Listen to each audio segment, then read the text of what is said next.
देश मत आना लाडो, मैं तेरी इन दोनों छोरियों को कुएं में फेंक कर कैसे मौत के घाट उतारती हूँ। अब इन्हें कौन बचावेगा? नहीं, मासूम बच्चियों पर दया करो। शुक्र है कि माँ जी घर पर नहीं है, वरना इस थोड़े से दूध के लिए भी उनके सामने रोना गिड़गिड़ाना पड़ता। लड़कियां तो जैसे इंसान ही नहीं होती। यही कहते हुए राधिका बच्चियों के लिए दूध लेकर अपने कमरे में आती है, मगर जैसे ही वो दूध रखने लगती है, टॉमी उछलकर दूध के कटोरे को टक्कर मार देता है और दूध का कटोरा जमीन पर जा गिरता है। दूध का ये हाल देखकर राधिका आग बबूला हो जाती है। ये क्या किया कमबख्त, सारा दूध खराब करवा दिया। अब बच्चियों को क्या पिलाऊंगी? तेरा सिर! ठहर, तुझे अभी बताती हूँ। ये कहकर राधिका एक डंडा उठाकर टॉमी को पीटने लगती है, मगर तभी उसकी नजर एक बिल्ली पर पड़ती है जो जमीन पर गिरे हुए दूध को चाट रही होती है। जो जमीन पर गिरे हुए उस दूध को चाटते चाटते अचानक बेहोश होकर गिर जाती है और पल भर में ही उसके प्राण पखेरु उड़ जाते हैं। ये देखकर राधिका हैरान रह जाती है और उसको सच्चाई समझते देर न लगती है। हाय राम, इस दूध में तो जहर मिला हुआ था। अच्छा हुआ टॉमी ने इसे नीचे गिरा दिया। ये सोचते ही उसके हाथ से डंडा गिर जाता है और वो कुत्ते को पीटना छोड़कर उससे प्यार जताने लगती है। टॉमी, मुझे माफ कर दे।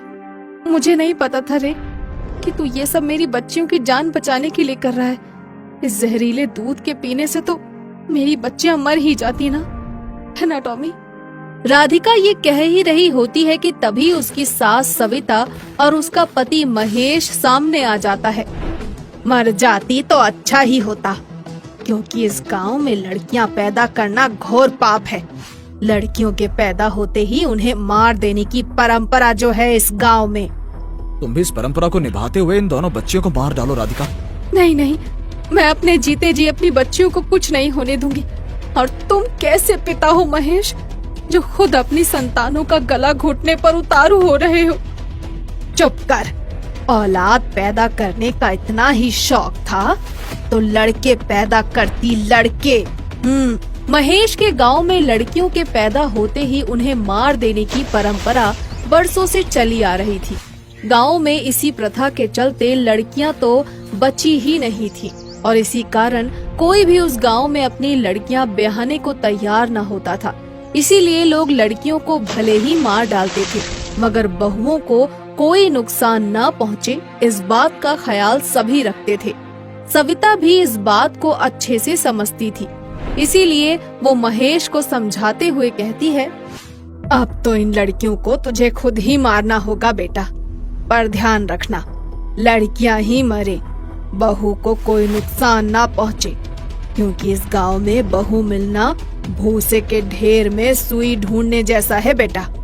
तुम चिंता मत करो अम्मा, मैं आज रात ही राधिका की दोनों पिल्लियों का काम तमाम कर दूंगा और उसे कुछ भी नहीं होने दूंगा। आधी रात बीत चुकी थी और चारों तरफ सन्नाटा छाया हुआ था। राधिका अपनी दोनों बच्चियों के साथ गहरी नींद में सो रही थी। तभी महेश उसके कमरे में आया और बच्चियों को उठाने लगा, मगर जैसे ही उसने बच्चियों को छुआ, राधिका जाग गई और उसने अपनी दोनों बच्चियों को अपने बगल में जकड़ लिया। ये बच्चे मुझे दे दो राधिका, ताकि मैं इन्हें मारकर अपने गांव की परंपरा का पालन कर सकूं। मैं बच्चियों को हरगिज नहीं दूंगी, भले ही इनको बचाने के लिए मेरी जान ही क्यों न चली जाए। ये सुनकर महेश को राधिका पर गुस्सा आ जाता है और वो बच्चियों को जबरदस्ती करके उससे छीन लेता है, मगर तभी राधिका एक लंबी छुरी निकालकर महेश को डराते हुए कहती है, देखो महेश, मान जाओ, अगर तुमने मेरी बच्चियों को मारा तो मैं इस छुरी से खुद को मार डालूंगी। नहीं नहीं, तुम खुद को मत मारना राधिका, लो लो बच्चियां वापस ले लो। ये कहकर महेश बच्चियों को वापस राधिका को दे देता है और इस बार भी बच्चियों की जान बच जाती है। क्या करूं अम्मा, राधिका तो अपनी पिल्लियों से चिपक कर ही बैठ गई है। कुछ भी हो, लड़कियों को तो मौत के घाट उतारना ही होगा।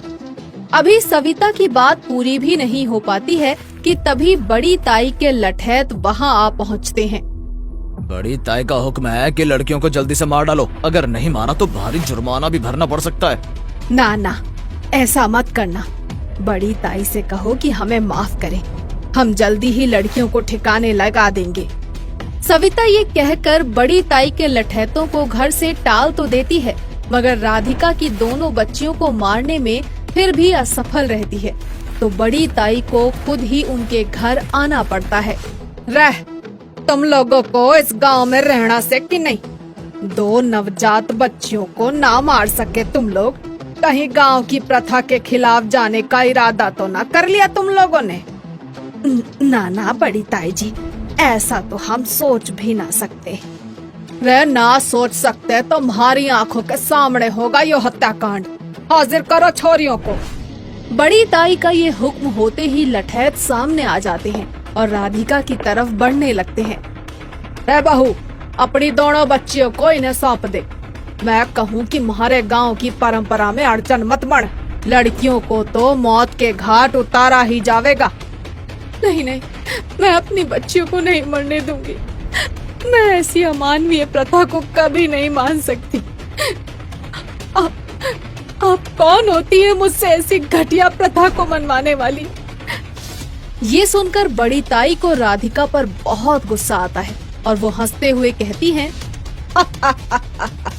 यो छोरी तो बड़ी नादान से रितु, बड़ी ताई के सामने बोलने का मतलब भी जाने से। मैं कहूँ अब तो तेरा फैसला गांव के चंडाल चौतरे पर ही होगा। चलो रे, लेकर आओ इसे। बड़ी ताई का ये हुक्म होते ही लठैत राधिका को जबरदस्ती गांव के चंडाल चौतरे की तरफ ले जाने लगते हैं और राधिका मन ही मन कुछ सोचते हुए उनके साथ जाने लगती है। ईश्वर, मुझ पर दया करना, मुझे बेटा ही देना। अगर बेटी दी तो ये जाहिल लोग मेरी बेटी को मौत के घाट उतार देंगे। प्रभु, मेरी रक्षा करना।